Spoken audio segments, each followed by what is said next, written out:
You walk in and you think, oh, it's going to be very depressing, very sad, everybody's going to be talking about dying. Staff are wonderful, absolutely, and they've just changed my life. Everybody's going to die and everybody deserves end of life and palliative care, and what you get here is just amazing. Time is precious at St Cuthberts Hospice in Durham.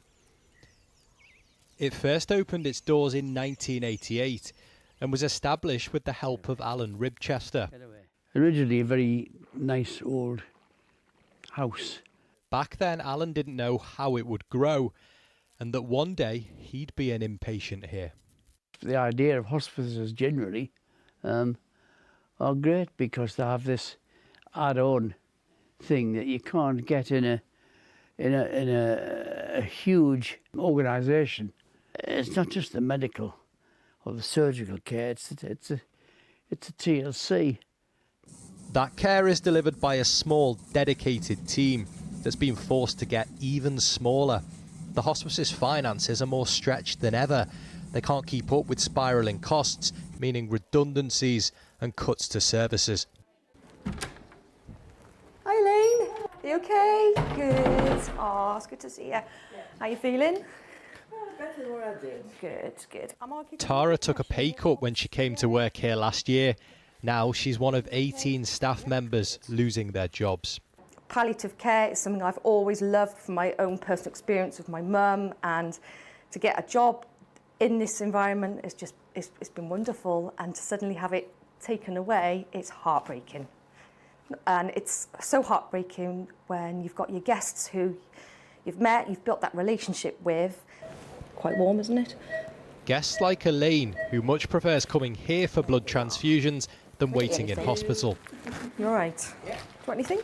All these girls are losing their jobs, you know, and they saw the angels. They are so lovely, and right through. They really look after you. Of course they do. Yeah, they do. Yes, it's changed my life. Elaine's not the only one who depends on the hospice. This group meets weekly for a cuppa, crafts and a chat. Is this your only day out, Maureen? I'm in the house by myself. These sessions, though, are ending due to the cuts, so this meeting is the last. Where is going now? Nowhere. Stop in the house. That's all there is to do. It's very, very upsetting. Very, very upsetting. Yes. And because you've made some good friends as well? Some hellish good friends, but even yourself included, mine. It was you and Bob, you know, Bob, the first day I come, and I've told this to Barbara's face. If it wasn't for Barbara, I hesitated, but it was that smile on her face that got me coming back all the time.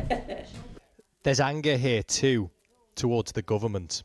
It's just not fair. What are they going to do next? Tax you on dying? What an age limit on living? Rachel knows the hospice better than most. There are 3 people in her role. Now that's going down to 1, so she's taken voluntary redundancy.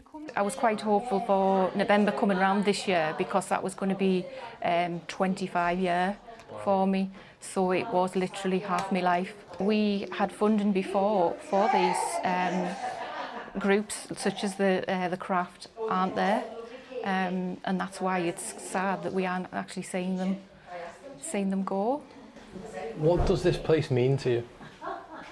Well, it's been home. The hospice gets more than half of its funding from donations, which have dropped off due to the cost of living. The rest comes from the government, and the boss here says that contribution hasn't kept pace with inflation, leaving them with a deficit of more than £1 million. And while palliative care won't be affected by the cuts, daytime services, like bereavement support, will be. Fundamentally, what we're doing is reducing a service that we already know isn't sufficient for the people of County Durham. We need to expand the services rather than be cutting them. How worried are you about the effect cuts here will have? I'm very worried. Selfishly, you know, I'm going to be needing palliative care at some stage in the future, and I think about where we'll be in 10, 15 years' time. There's a patchwork of around 200 hospices around the UK. small independent organisations that aren't often above the radar, doing incredible work. And if we start to dismantle that, it'll be really hard to get it back again. St Cuthberts is indispensable for so many. Sharon's mum received end-of-life care at the hospice, which led to her working here. Her job is safe for now. Well, I wouldn't have been able to manage my mum at home, and I don't know where we would have ended up, whether we would have ended up in hospital or I just don't know, because she wouldn't have gone to hospital, so I would have probably had to struggle with her at home, and I wouldn't have been able to give her the care she needed and the care she deserved. I would have done my best, but I wouldn't have been able to do it. So it's a lifeline, really. Oh, without a doubt. You don't realise till you've got somebody really poorly in here, you don't realise what it is. And the current situation now, what does that mean for your I'm absolutely devastated, because I feel my mum's still here, and I feel like people can't get what she had. But I think that the government's on about, like, the assistant dying. Are people not due to proper end-of-life palliative care? That's more important. Get that in place, and then the assistant dying come hand in hand. Right, Since we filmed with him, Alan has passed away. Yeah, fine. If you need anything His else, family still want us to yeah. air this interview to show his passion for the hospice. You've been involved with this place from the start. How you're feeling now about the situation that threatens this place that you helped build?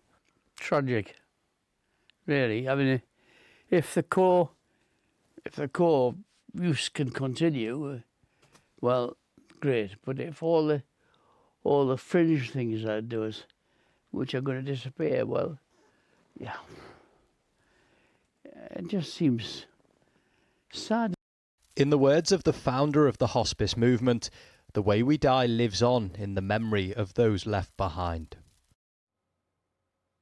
Andrew Mizner reporting there from St Cuthberts Hospice in Durham, facing a £1.3 million black hole.